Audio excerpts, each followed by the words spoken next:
വടക്കാഞ്ചേരി ഓട്ടുപാറ ജില്ലാ ആശുപത്രിക്ക് സമീപം റിലീഫ് മെഡിക്കൽസിന് മുകളിൽ 1500 സ്ക്വയർ ഫീറ്റ് വിസ്തീർണമുള്ള വാണിജ്യ ആവശ്യങ്ങൾക്കായി ഉപയോഗിക്കാവുന്ന റൂം വാടകയ്ക്ക്. വിശാലമായ പാർക്കിംഗ് സൗകര്യവും 24 മണിക്കൂറും നിരീക്ഷണ ക്യാമറയും നിങ്ങൾക്കായി ഒരുക്കിയിരിക്കുന്നു. കൂടാതെ മുകളിലത്തെ നിലയിൽ 2 ബെഡ്റൂം, ഹാൾ, കിച്ചൺ, 2 ബാത്റൂം അടങ്ങിയ 2 ഫ്ളാറ്റുകളും ഇതോടൊപ്പം ഒരുങ്ങിക്കഴിഞ്ഞു.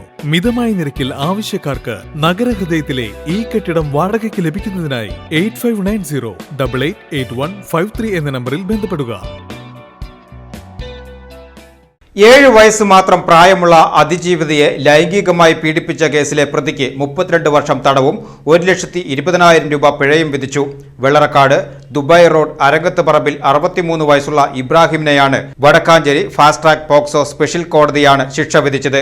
2025 കേസിനാസ്പദമായ സംഭവം നടന്നത്. കുടുംബ സുഹൃത്തായിരുന്ന ഇബ്രാഹിം അതിജീവിതയ്ക്കും വീട്ടിലെ മറ്റു കുട്ടികൾക്കും മിഠായിയും ഐസ്ക്രീമും വാങ്ങിച്ചു കൊടുത്ത് കുട്ടികളുമായി അടുപ്പം സ്ഥാപിച്ച് പ്രതി അതിജീവിതയെ വീട്ടിലേക്ക് വിളിച്ചു വരുത്തി പലതവണയായി പീഡിപ്പിച്ചുവെന്നാണ് കേസ്. സ്പെഷ്യൽ കോടതി ജഡ്ജ് എസ് സുധീഷ് കുമാറാണ് ശിക്ഷ വിധിച്ചത്. Erumapetty police station officer Aneesh Kumar, assistant sub inspector KS Omana എന്നിവർ അന്വേഷണത്തിന് നേതൃത്വം നൽകി. പ്രോസിക്യൂഷന് വേണ്ടി public prosecutor advocate E Seenath ഹാജരായി.